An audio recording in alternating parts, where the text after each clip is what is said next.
Hello viewers, আশা করি সবাই ভালো আছেন। আস্থা ট্রাভেল এন্ড ট্যুরিজম পক্ষ থেকে আমি রহমতুল্লাহ সুমন আপনাদের সবাইকে স্বাগতম। আজকে আমার সাথে আছে আমাদের একজন ক্লায়েন্ট, সম্মানিত ক্লায়েন্ট কণিকা রায়। উনি আমাদের মাধ্যমে হাই প্রফেশন ভিসায় বাংলাদেশ থেকে এসেছেন। তো আজকে ওনাকে আমাদের স্টুডিওতে নিয়ে আসার পিছনে কারণ হলো যে আহ, উনি ভালো একটা জব করে, সেই জবটা কিভাবে পেয়েছে সেটা নিয়ে আপনাদের সাথে কথা বলবো। কারণ বাংলাদেশ থেকে আপনারা আসার ক্ষেত্রে অনেকেই আমাদেরকে প্রশ্ন করেন যে আসলে এখানে জব পাবেন কিনা বা জব কিভাবে পাবেন। সো তিনি একটা রিয়েল এস্টেটের অ্যাডমিন হিসেবে কাজ করছেন ভালো একটা কোম্পানিতে। সো এই জার্নিটা উনি কিভাবে এই ভালো কোম্পানির জবটা পেয়েছে সেটা তার মুখ থেকে শুনবো, যেটা আপনাদের অনেকের কাজে লাগবে। কেমন আছেন? এই তো ভাইয়া আছি, ভালো আছি। আপনারা সবাই ভালো আছেন? জি আছি, ভালো আছি। যাক, আপনি তো আমাদের মাধ্যমে এসেছেন হাই হ্যাঁ। প্রফেশন বিষয় তো। হুম, আপনি যতটুকু আগে বলছিলেন যে আপনার একটা জব আগে থেকে নিশ্চিত ছিল, সেখানে ছিলেন। হুম। এর পরবর্তীতে ভালো অপরচুনিটির জন্য আপনি নতুন জব সার্চিং করেছেন। তো সেটি কিভাবে সার্চিং করেছেন, কোন কোন প্ল্যাটফর্মে আপনি অ্যাপ্লাই করেছেন, কিভাবে ইন্টারভিউ দিয়েছেন, যদি আমাদের দর্শকদেরকে বলেন। হুম। আসলে ভাই আমি বাংলাদেশে থাকতে তো ফ্রিল্যান্সিং করতাম। সেই থ্রুতে আমি একটা কোম্পানি থেকে ইনভিটেশন জি পাই। জি। তো এটা নিয়ে আমি আসি মূলত। আসার পর আসলে জবটা আমি আরো বেটার কিছু চাচ্ছি। আমার স্কিল আছে, আমি আরো বেটার কিছু চাচ্ছি। তো আমি সার্চিং করতেছিলাম বিভিন্ন অনলাইন প্ল্যাটফর্মে, জি লিঙ্কডইন, naukri.com। তো করতে আমি ইন্ডিটেও প্রচুর পরিমাণে এপ্লাই করেছি। করতে আমি একটা রিয়েল এস্টেট কোম্পানি থেকে মানে আমি এপ্লাই করেছি, ওরা আমাকে আমি ইন্টারভিউ ফেস করেছি। এরপরে ওরা আমাকে সিলেক্ট করেছে। তো এখন আমি অ্যাডমিন পজিশন হিসেবে ওখানে আছি। তো আমি মনে করছি প্রিভিয়াস জব থেকে এটা অনেক বেশি বেটার। এখন এটাতে আমি কন্টিনিউ আপনি করছি আপনি কিন্তু আপনি এই যে ভালো জব পাওয়ার জন্য কতগুলো জবে ইন্টারভিউ দিয়েছিলেন? আমি আমি যখন আমি আমার আগের যে জবটা নিয়ে আমি বাংলাদেশ থেকে আসছি, ওটা যখন আমার স্কিলের সাথে ম্যাচ হচ্ছে না, তখন আমি অনেক বেশি স্ট্রাগল করেছি। আমি অনেক প্ল্যাটফর্মে মানে অ্যাপ্লাই করেছি, প্রচুর ইন্টারভিউ ফেস করেছি। তারপর আমি কিন্তু হাল ছেড়ে দিই নাই, আমি ইন্টারভিউ ফেস করেছি এবং একা একা অনেকটা আমি আমি হাল ছেড়ে দিই নাই যে আমাকে একটা আরো বেটার কিছু করতেই হবে, পেতে হবে। তো যাই হোক, আমি অনেক কষ্ট করে আসলে এটা পেয়েছি। এখন জবটা কন্টিনিউ, এখন আমি ভালো আছি সব। জি, ভালো আছেন আপনি, কিন্তু এখনো ভালো জবের জন্য সার্চিং করে যাচ্ছেন। সেটা তো অবশ্যই। আচ্ছা, একটা আর প্রশ্ন। আপনাদেরকে অনেক ধন্যবাদ। আর আসলে আমার ভিসা প্রসেসিং এর ক্ষেত্রে আপনাদের মানে আপনার সবাইকে বলতেছি যে যাদের বিশেষ করে মেয়েরা এডুকেটেড, যারা নিজেরা কিছু করতে চাচ্ছেন, চোখ বন্ধ করে বর্ষা করতে পারবেন। যেটা আমার কোনো হ্যাসেল হয় নাই, মানে সমস্ত টেনশন ওনাদের। জাস্ট আমাকে ইনফর্ম করেছে আপনার ভিসা হয়ে গেছে, আপনার সবকিছু হয়েছে, আপনার মুফা হয়ে গেছে। তো আস্থার উপর আমার আস্থা ছিল, আপনারা সবাই আস্থা রাখতে পারবেন। হ্যাঁ, এটাই। ধন্যবাদ। আচ্ছা, জবের ক্ষেত্রে যেটি বলছিলাম সেটি হচ্ছে যে যারা বাংলাদেশ থেকে আসতে চায়, অনেকের মধ্যে এই ভয়টা কাজ করে যে হ্যাঁ। আসলে জবটা পাবে কিনা। সো আপনি যেহেতু অনেকগুলো জব ইন্টারভিউ ফেস করেছেন, তো এই জবগুলো ইন্টারভিউটা কিভাবে পেয়েছেন? মানে মূলত কোথায় আপনার সিভি ড্রপ করতে হয়, কিভাবে ড্রপ করতে হয়? এখানে আসলে আমি বেশি রেসপন্স ইন্ডিড থেকে। ইন্ডিডটা অনেক বেশি মানে একদম অ্যাক্টিভ একটা প্ল্যাটফর্ম। অ্যান্ড হচ্ছে স্কিল হিসেবে স্পোকেন ইংলিশটা থাকতেই হবে। এবং সাহস, সবচেয়ে বড় কথা হচ্ছে যেটা হুম, সাহস, কনফিডেন্স থাকতে হবে যে আমি পারি। যেটা হুম। আমি প্রিভিয়াস জবটা আমি রিজেক্ট করেছি আরো বেটার, কারণ আমি বুঝতে পারছি যে আমি পারবো। তো এটা সাহসটা থাকতে হবে এবং স্পোকেন ইংলিশটা একটা ভালো স্কিল থাকলে আশা করি পাওয়া যায়। আর সার্টিফিকেট বা এক্সপিরিয়েন্স তো আছেই। আচ্ছা, আরেকটা প্রশ্ন আপনার কাছে, সেটা হচ্ছে যে এখানে যারা বাংলাদেশে অনেকেই কিন্তু জব করছে দীর্ঘদিন থেকে, কিন্তু তারা যে স্যালারি পাচ্ছে সেটাতে স্যাটিসফাই না, যার কারণে তারা কিন্তু ইউই বা ভারত ভালো দেশগুলোতে মুভ করতে চায়। তো স্যালারি রেঞ্জটা কেমন এখানে, একদম যদি স্টার্টিং এ আপনার স্যালারি ধরা হয় সেক্ষেত্রে বাংলাদেশি টাকা কেমন হয়ে থাকে? কারণ বাংলাদেশে আমার জানা মতে যারা ভালো জবও করে তাদের 50-60 হাজার টাকার বেশি কিন্তু স্যালারি পায় না, এবং 70-1 লাখ টাকা স্যালারিতে যেতে তাদের কিন্তু অনেক পরিশ্রম এবং অনেক সময় দিতে হয়, একটা অবস্থান তৈরি করতে হয়। তো এখানে স্যালারি রেঞ্জটা কেমন, যারা শুরুর পর্যায়ে এবং মিডল ক্লাস এবং হাই লেভেল, কেমন স্যালারি হয় আপনার এক্সপিরিয়েন্স থেকে? আসলে আমি তো রিয়েল এস্টেট সেক্টরে আছি, আমার অ্যাডমিন পজিশন।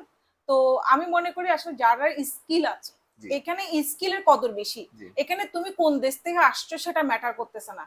এবং যদি সার্টিফিকেটটাও ম্যাটার না ম্যাটার, না। হ্যাঁ, সার্টিফিকেটটাও ম্যাটার কথা, তুমি আসলে প্র্যাকটিক্যাল তুমি কাজটা কারণ কতটুকু পারো। যেমন আমার কোম্পানি, আমার যে এখন যে অলমোস্ট 4 মাস চলতেছে আমার জব, অনেক মানে আমি অনেকটা অ্যাডভান্স হয়ে গেছি কোম্পানির কাছে।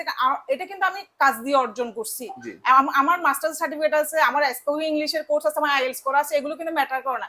এগুলো কোনো ভ্যালু নেই। জি অ্যাকচুয়ালি আমি আমার স্কিল কতটুকু আমি কতটা দিতে পারতেছি কোম্পানিকে, এটার উপর ডিপেন্ড করবে আসলে স্যালারি স্কিলটা। রাইট কারণ স্টার্টিং তো আমাদেরও একটা ভালো বেস। আছে না। আপনার আনুমানিক যারা কলিগরা পাচ্ছে মিডল ক্লাসে কত হয় বাংলাদেশি টাকায়? আমি যতটুকু জানি 3000 3500 স্টার্টিং এ হয়। তারপর হচ্ছে মিডল ক্লাসে 8000।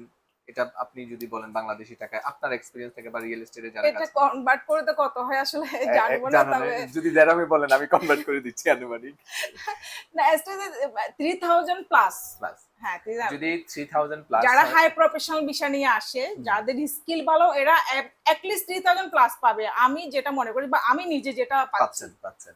সো 3000 হলে বাংলাদেশি টাকায় অলমোস্ট 1 লক্ষ টাকা। এটা হচ্ছে স্টার্টিং স্যালারি। সো যারা বাংলাদেশে আছে, ভালো স্কিল নিয়ে আছে, পড়াশোনা করা, তারা কিন্তু এসব দেশে এসে আরো বেটার কিছু করতে পারবে। হ্যাঁ, শুরুতে যে ভালো কিছু হয়ে যাবে তা না। যেমন কণিকা আপু যেটা বললেন, উনি এই যে ভালো জবটা খুঁজে পেতে ওনার প্রায় 2 মাসের মতো সময় লেগেছে। তো তিনি কিন্তু ধৈর্য ধরেছে ভালো কিছুর জন্য, বা ওনার যে জবের জন্য ইন্টারেস্ট আছে বা যে সেক্টর ওনার কাজ করার আগ্রহ আছে, উনি বিভিন্ন জায়গায় ইন্টারভিউ দিয়েছে। কারণ এখানে জানেন দুবাই শহরে কিন্তু আসার পরে এক জায়গা থেকে আরেক জায়গায় যাওয়া কিন্তু অনেক কস্টলি, কস্টলি এবং অবশ্যই। হচ্ছে যে রোদের মধ্যে যাওয়া। সো উনি অনেকগুলো ইন্টারভিউ ফেস করেছে। তো আপনারা এই ধরনের মেন্টালিটি নিয়ে যদি আসতে পারেন যে হ্যাঁ আমি প্রথম পর্যায়ে গিয়ে স্ট্রাগল করব, আমি পরিশ্রম করব, দেন বেটার কিছু হবে। তো আমি বিলিভ করি আমার ব্যক্তিগত জায়গা থেকে, অবশ্যই। এবং আপনাদের সাথে যাদের সাথে আমরা কাজ করছি দেখছি যে সবাই এখানে আসার পরে এডুকেটেড যারা পার্সন আছে তারা কিন্তু সবাই ভালো করছে, ভালো আর্নিং করছে। অবশ্যই। হ্যাঁ, শুরু দিয়ে একদম ভালো করে ফেলছে তা কিন্তু না, 6 মাস 1 বছর পরে কিন্তু সবার একটা ভালো অবস্থা তৈরি হয়ে যায়। আরেকটা প্রশ্ন আপনাকে করব, সেটা হচ্ছে যে আমাদের বাংলাদেশি যারা আছে, অনেকে মনে করে যে বাংলাদেশিরা শুধুমাত্র লেবার সেক্টরে জব করে, কিন্তু আমি দেখেছি বা আপনার এক্সপিরিয়েন্স এটা থেকে আমি বলবেন। নিজেও অনেক ফেস করতেছি। জি যেমন আমি একা আসছি বিদেশে, জি যে আপনি এটা বলার সুযোগ করে দিচ্ছেন সেটার জন্য অনেক ধন্যবাদ। মানে এমন ভাবে নিজে আমাকে যাচাই করতেছে হুম, যে হ্যাঁ আমি কোনো মানে খুব খারাপ কোনো কিছু, হ্যাঁ অ্যাকচুয়ালি ইউএই সম্পর্কে, বর্তমান ইউএই সম্পর্কে কারো ধারণা নেই।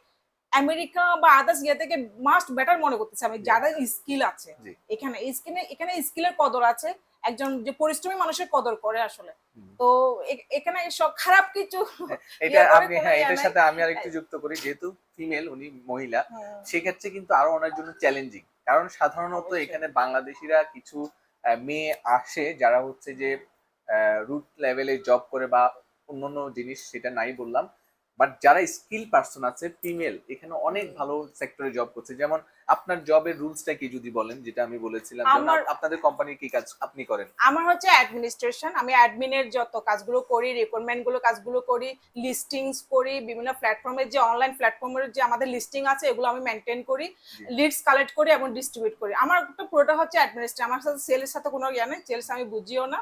জি তো অ্যাডমিনিস্ট্রেশন জব আচ্ছা, আমারটা। যাই হোক। সো ভিউয়ার্স, আমি জাস্ট এটাই আপনাদেরকে এই ভিডিওর মাধ্যমে বলতে চাচ্ছি। আরেকটা কথা বলতে চাই যে দুবাই বা ইউএই বলেন, পুরা মেয়েদের জন্য আমি মনে করি অনেক সেফ। Safe, right. এটা বাংলাদেশ থেকে অনেক বেশি অনেক সেফ, বেশি। বা আদার্স কান্ট্রির সাথে আমি জানবো না, কিন্তু অনেক আমি যেটা করছি, আমি অনেক সময় ইন্টারভিউ দিয়েছি বা আমি চাকরি থেকে আমার দায়িত্বের কারণে অনেক সময় আমার 8টা বেজে যায় রাতের, এতটুকু মানে ইয়ে লাগান এখানে যে একটা ছেলে কিন্তু একটা মেয়েদেরকে থাকাইও না। আটটা না, রাত 3টা 4টা যদি একা একটা হ্যাঁ মেয়ে হাঁটে, এখানে কেউ কোনো ধরনের কথা হ্যাঁ বলার সাহস অনেক পাবে না। সেফ, অনেক কারণ সেফ। এখানে যে রুলস এন্ড রেগুলেশন আছে, এখানকার ইউই ল যেটা আছে, মানে এখানে 100% সেফ।